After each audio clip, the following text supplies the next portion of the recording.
Perfecto, pues aquí se van integrando cada vez más compañeros. Comenzamos nuestra lección de hoy con la oración inicial. Señor Jesús, tú que nos has redimido con tu sangre preciosa, asístenos en este momento de lectura meditada de tu palabra. Danos el don del Espíritu de la resurrección, para que veamos la vida con ojos nuevos, para que comprendamos el significado profundo de la existencia humana y podamos servir a tu iglesia con renovado entusiasmo y con una perspectiva optimista, ya que tú has vencido al mal. Acompáñanos en esta tarde para que vivamos tu mensaje de salvación, tú que vives y reinas por los siglos de los siglos. Amén. Santa María, sede de la sabiduría, ruega por nosotros. Pues muy bien, tenemos entonces la primera parte de nuestra lección, que es la lectura del texto sagrado de Romanos 8, versículos 1 al 8, leemos este fragmento.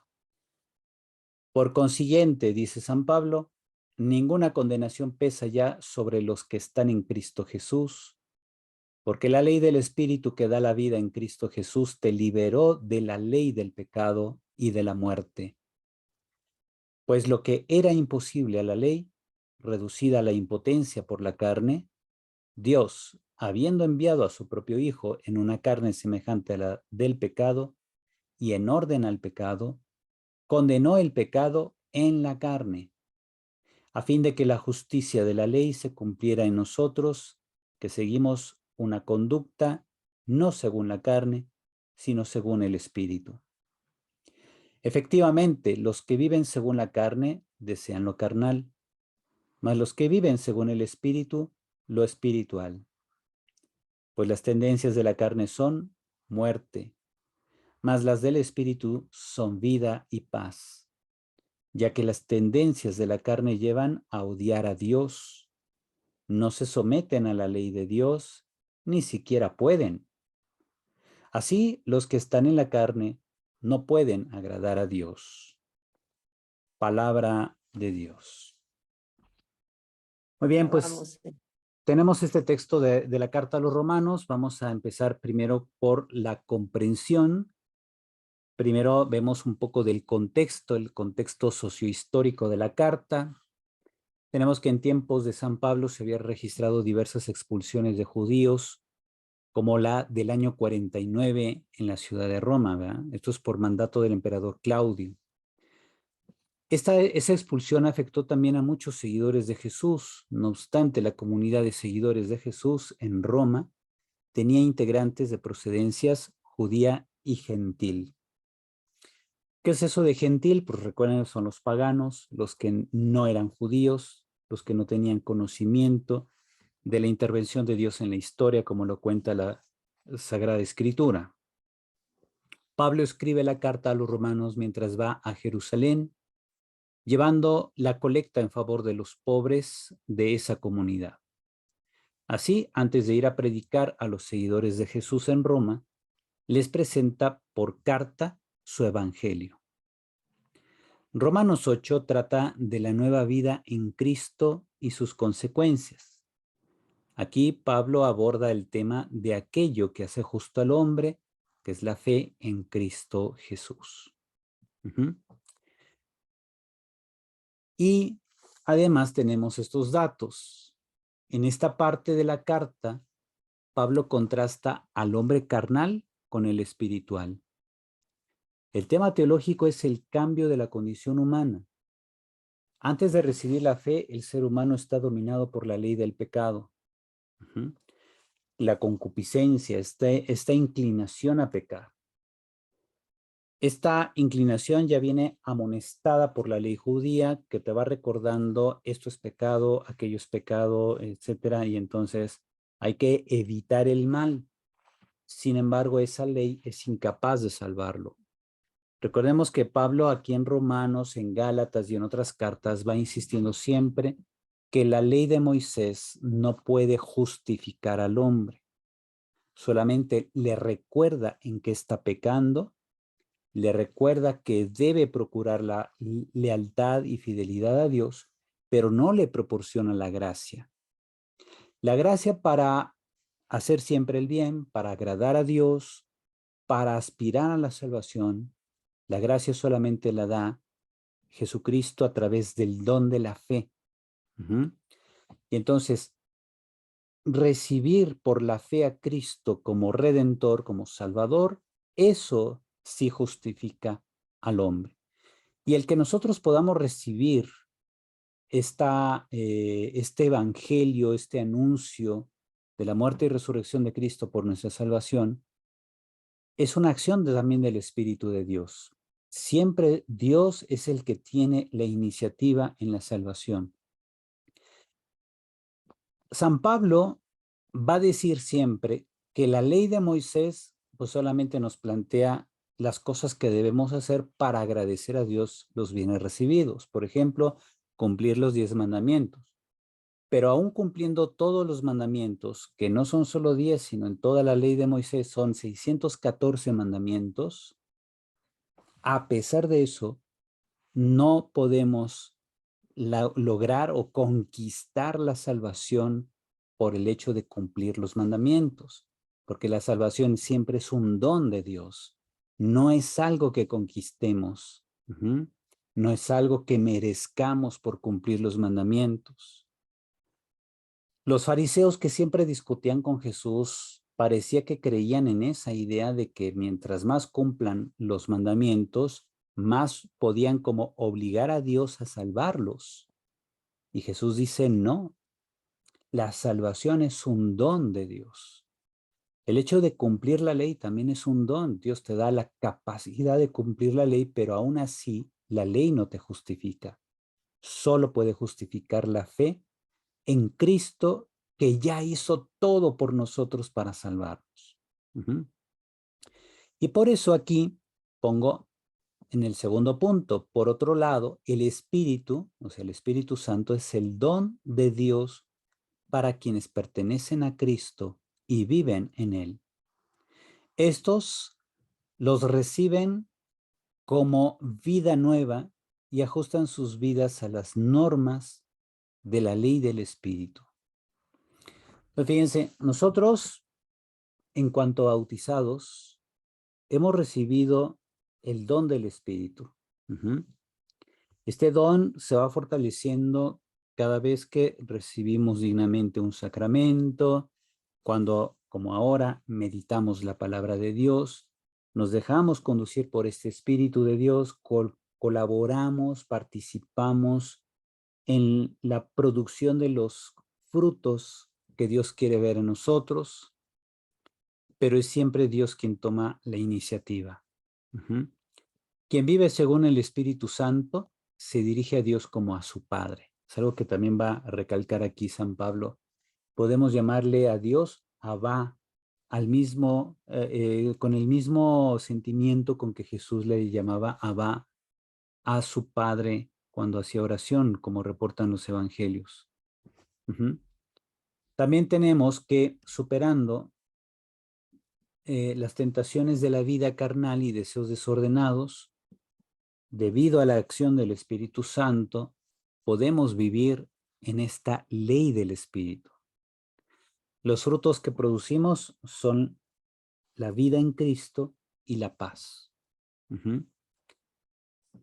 Bien, entonces, San Pablo se dirige a los romanos, con quienes todavía no ha convivido, y les dice, señores, miren, todos hemos experimentado, por ejemplo, por nuestra flaqueza humana, la tendencia a pecar, la tendencia a hacer lo indebido, la tendencia a esclavizarnos a solamente nuestras necesidades corporales. Pero el Espíritu de Dios nos muestra que hay un panorama nuevo, una vida en el Espíritu, un vivir unidos a Cristo, que va a traer como consecuencia que vivamos para Dios. Y vivir para Dios es vivir creando condiciones de paz y de vida en la sociedad. Así que veamos cómo la fe tiene una dimensión social.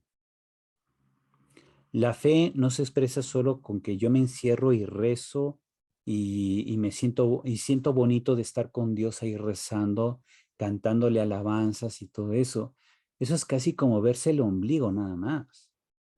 San Pablo dice, señores, toda persona que esté unida realmente a Cristo Jesús va a producir frutos en la sociedad, ya sea aconsejando, acompañando espiritualmente a alguien, iluminando con nuestros conocimientos a otra persona, con el testimonio mismo de hacer siempre el bien, de tener una actitud conciliadora en una sociedad donde todo el mundo está polarizado y se está peleando. Al hacer eso, realmente colaboramos en la edificación del reino de Dios. Vivimos en esta dinámica del espíritu, según la ley del espíritu, y vamos más allá de reducir nuestra vida a una simple satisfacción de las necesidades carnales, como dice aquí San Pablo. Entonces, fíjense, dice, el hombre que es carnal simplemente está como que arrojado a las cosas terrenales. Va a buscar siempre el dinero, satisfacer sus necesidades, sus sueños, sus ilusiones, tener poder, tener influencia, que la gente me bese la mano, qué sé yo, que me obedezcan, que me tengan miedo. Es la dinámica de mucha gente. Basta aprender en los noticieros si te das cuenta, toda la violencia que hay en el mundo es precisamente producto de la ambición de la gente que solamente piensa en conceptos carnales. La gente que busca más bien la vida en el espíritu procura amar y servir. No busca el aplauso, no busca el like, ¿verdad?, de las redes sociales. Busca más bien transformar vidas. Busca ser una bendición para otros. Busca hacerse, convertirse en presencia de la bondad de Dios para otras personas. Así pues, entonces, de esta lectura vamos a meditar, partiendo de una revisión de nuestra vida personal. Releamos el texto sagrado y tengamos en cuenta los siguientes puntos. Los menciono y después pongo el texto nuevamente de Romanos 8, 1 al 8, y daré 5 minutos de silencio para que cada quien, pues a la luz de esta revisión de nuestra vida y tomando en cuenta estos puntos, vea qué resuena en su interior con el texto de San Pablo. Primer punto, tomemos conciencia de cómo vivimos la lucha entre lo carnal y lo espiritual dentro de nosotros, comprendiendo qué tendencias son más frecuentes en los ámbitos donde vivimos y trabajamos. O sea, vivimos y trabajamos en un contexto donde sentimos el impulso por vivir la ley del espíritu o el impulso de la ley de la carne. Segundo punto, reconozcamos aquellas relaciones laborales, familiares y eclesiales en donde tenemos expresiones más carnales que espirituales, identificando los sentimientos y actitudes que surgen de esas expresiones. O sea, no solamente la expresión, sino qué sentimiento y actitud me genera el tener esta o el expresar, digamos, meramente en sentido carnal mis relaciones laborales, familiares y eclesiales. Por ejemplo, una relación eclesial es la gente que trabaja en los grupos de liturgia, ¿verdad? Eso se ve en todas las parroquias. La mayor tentación de los de liturgia es presumirse cargando ciriales o llevando el incensario o el evangeliario en la misa dominical, ¿verdad? Se ven casi en todas las parroquias. Como que quieren, se sienten en un desfile de modas o no sé qué pasa en su mente, ¿verdad? Eso es una perspectiva carnal, ¿verdad? Porque estás buscando llamar la atención, que la gente te admire, te aplauda, o que si te toca leer y quieres leer de tal modo que todos se sientan admirados por tu facilidad de palabra.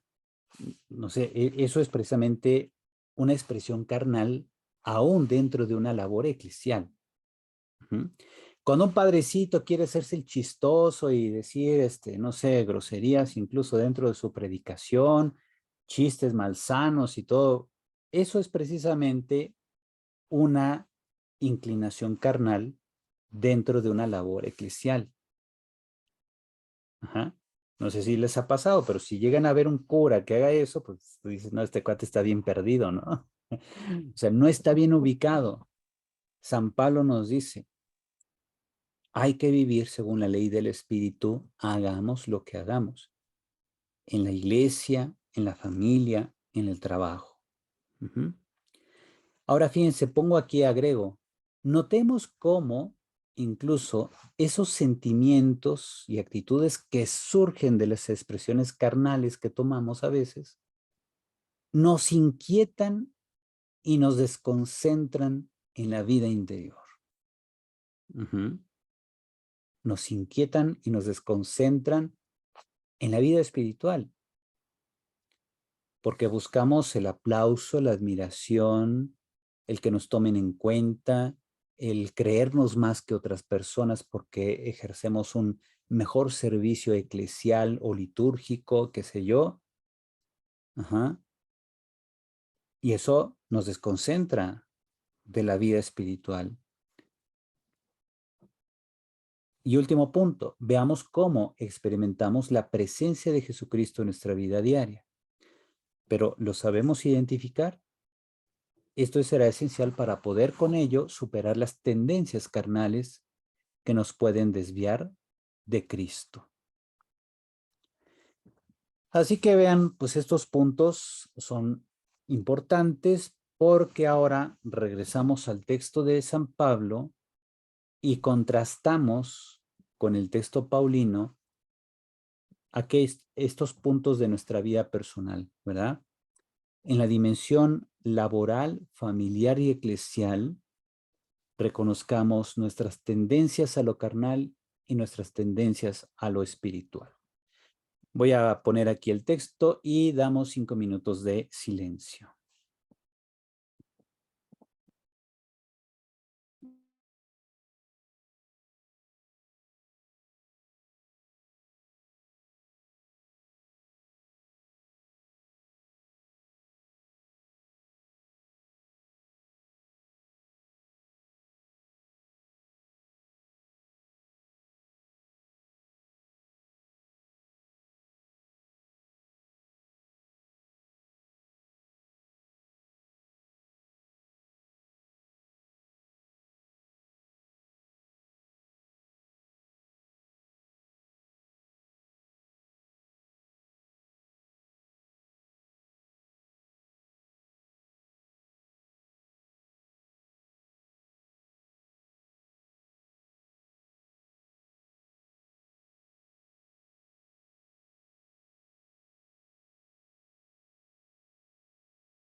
Pues muy bien, fíjense cómo esta breve meditación nos ayuda a, a descubrir en qué aspectos de mi vida o de nuestra vida pues podemos pues corregir, ¿no? Hay que corregir para poder vivir en esta ley del espíritu, precisamente viviendo a tope, ¿verdad? O sea, a lo más que se pueda, las virtudes de la fe, la esperanza, caridad, las virtudes también cardinales, ¿verdad? Ser prudente, ser justo, ser templado o moderado, este, ser también constante o perseverante, que es el resultado de la fortaleza, esas virtudes que son necesarias para toda persona, pero también más para toda persona comprometida con el Evangelio. Ujú. Entonces, a partir de esta reflexión, de esta meditación, pues vamos a hacer nuestra oración. Voy a comenzar con estos puntos. Te damos gracias, Señor, que nos das libertad, esperanza, una familia y una cultura apropiados para vivir los valores de tu Evangelio. Te damos gracias porque hemos conocido mucha gente responsable, generosa y buena que nos muestra tu presencia. Te agradecemos por los signos de compasión y solidaridad que diariamente nos das y que evidencian que nos acompañas siempre.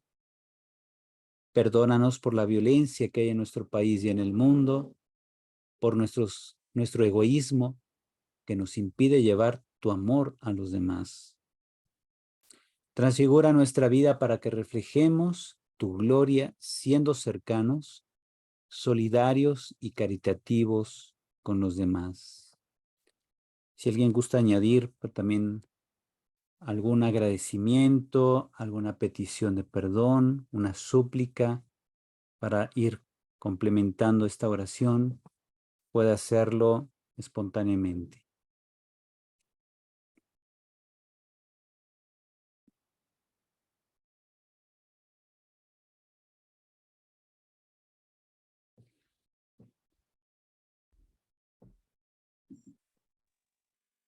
Pues solo puedo agradecer a Dios, orar y orando para estar más unida a Él, Ujú.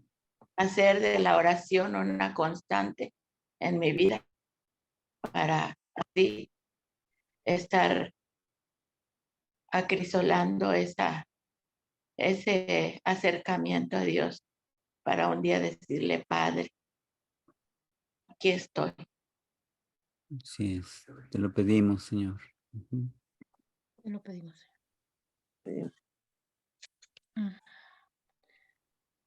Te damos gracias, Señor, porque en esta tarde me has permitido y sé que les has permitido a mis demás hermanos y hermanas el comprender que debemos ser más, debemos pertenecer más al espíritu que a la carne, Señor. Gracias por esta enseñanza, por este aprendizaje que tenemos que hacer vida en cualquier lugar donde estemos, en cualquier actividad que desempeñemos, Señor. Ser parte ya del espíritu y dejar la carne para no tener así condena alguna. Y sea el espíritu el que nos ayude y el que esté con nosotros para siempre, Señor. Amén. Amén. Te damos gracias y te lo pedimos. Amén. Te lo pedimos, Señor.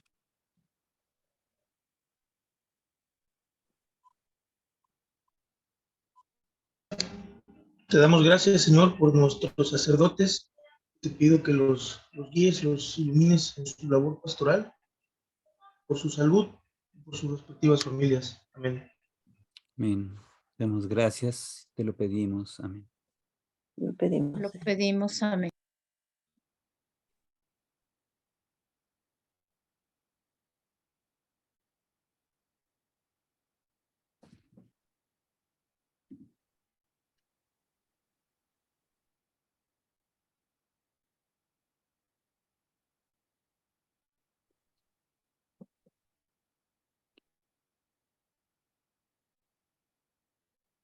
Muy bien, ahora pues vamos a pasar a la parte de la contemplación. Recordemos que aquí la contemplación es siempre un don de Dios para facilitar el percibir esta presencia de Dios en nosotros. Yo sugiero que contemplemos a partir de esta lectura, de esta meditación y oración, contemplemos el modo como Dios se nos muestra, el modo como Dios se nos muestra. Pongo aquí 3 ideas que nos pueden ayudar a contemplar esta presencia de Dios que viene a nuestro encuentro. La primera, Padre, nos transformas en Cristo, nos infundes tu espíritu, nos das la fortaleza para asumir y vivir los valores de tu evangelio con el fin de que promovamos la vida, la familia, la justicia y la paz. Tú transformas nuestras iglesias locales para que transfiguren con tu gracia al mundo y le den esperanza nueva. Tú nos sanas para que podamos sanar los corazones heridos de los demás y construyamos tu reino en el aquí y ahora. Aquí también vamos a dar unos 5 minutos de silencio para que, tomando en cuenta este modo como Dios, aquí son 3 ideas nada más, pues nos pueden venir más ideas a cada uno, pero en silencio hay que permitirnos sentir o descubrir esta presencia de Dios que viene a nosotros a través de esta palabra, que se nos manifiesta y nos transforma.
Así vemos entonces cómo hemos de esforzarnos en vivir según la ley del Espíritu, trascendiendo, o sea, yendo más allá de las meras necesidades que tenemos en nuestra vida carnal, que son importantes. Es importante atender nuestras necesidades, pero hay que ver más allá.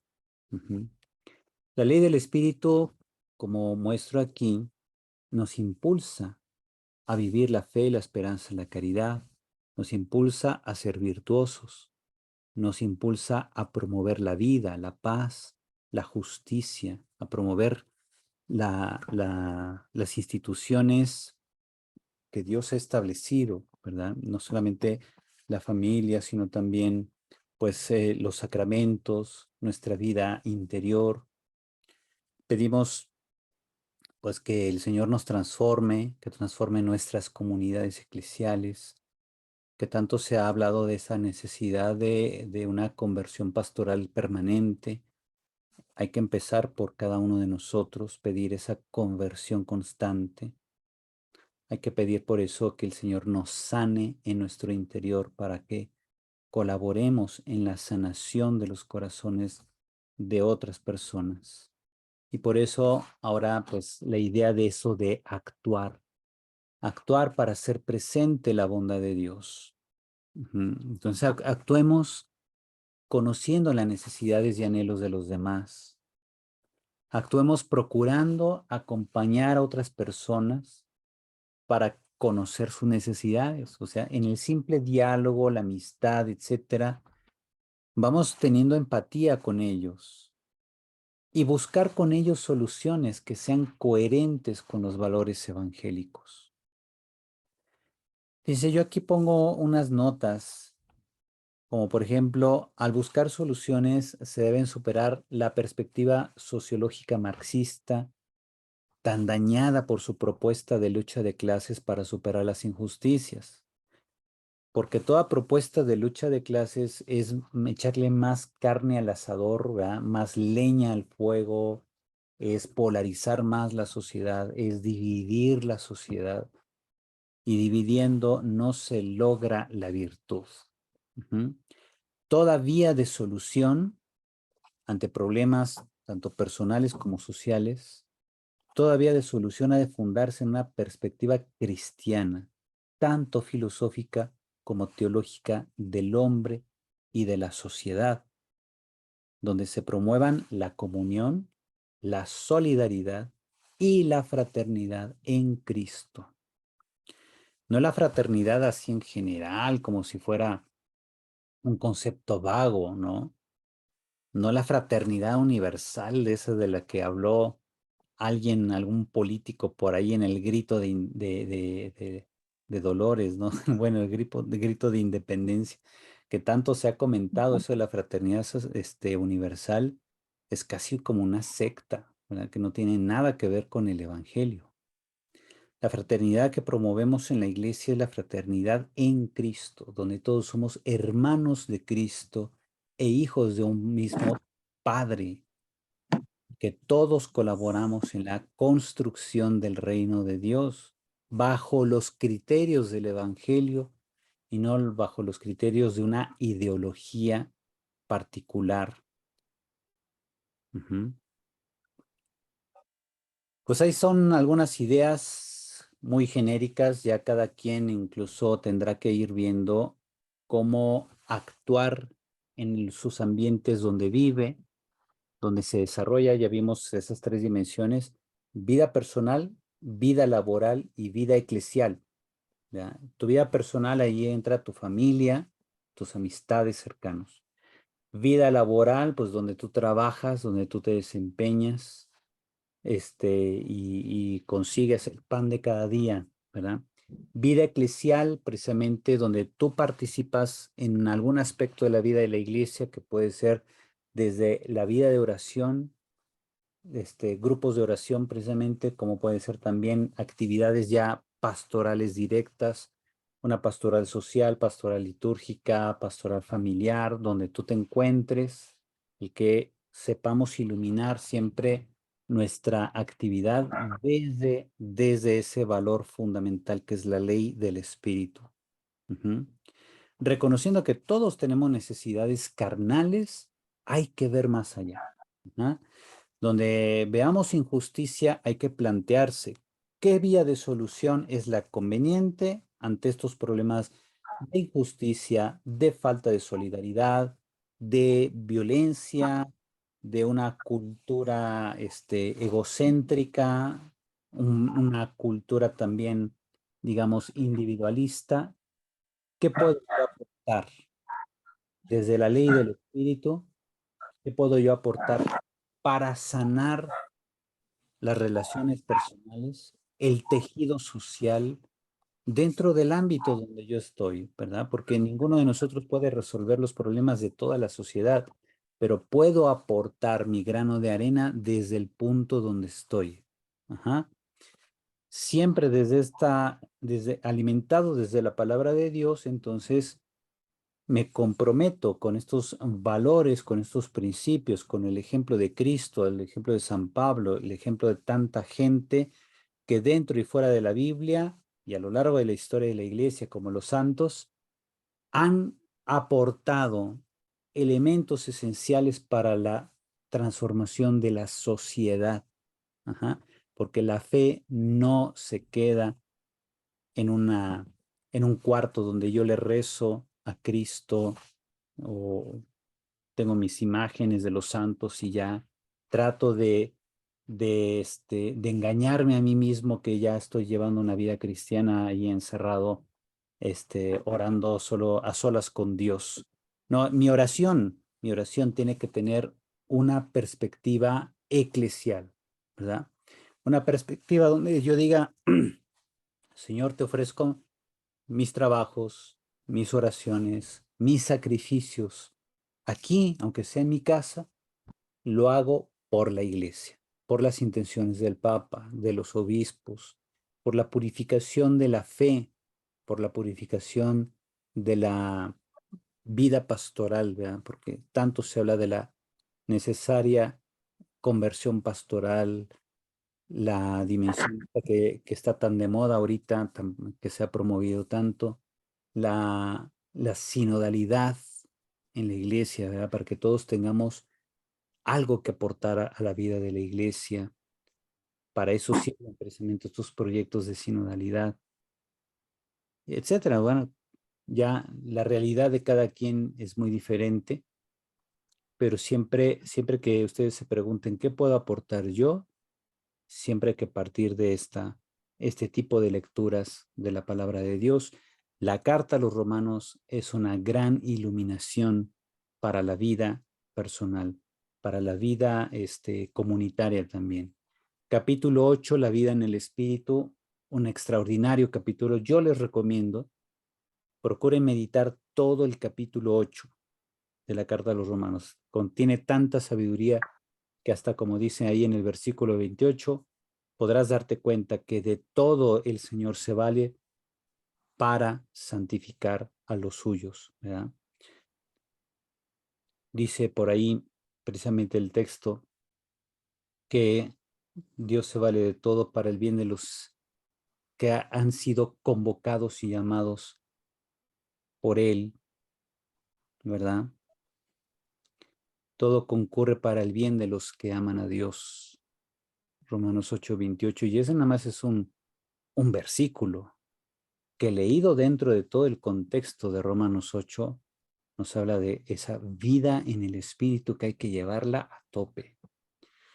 De ahí entonces, incluso, por ejemplo, la vida de santidad, la vida de hacer de la vida una oblación a Dios, Romanos capítulo 12, ¿verdad? 12:1 empieza así, precisamente. Procuren ustedes que su vida sea una oblación constante a Dios, un servicio litúrgico prácticamente, dice ahí, ¿verdad? Una ofrenda que nuestro cuerpo, nuestra vida sea una ofrenda agradable a Dios. Y ahí viene todo el capítulo 12, esa perspectiva de vivir la vida desde una perspectiva sobrenatural. La carta a los Romanos tiene mucha tela donde cortar, mucho que aportar a la vida interior.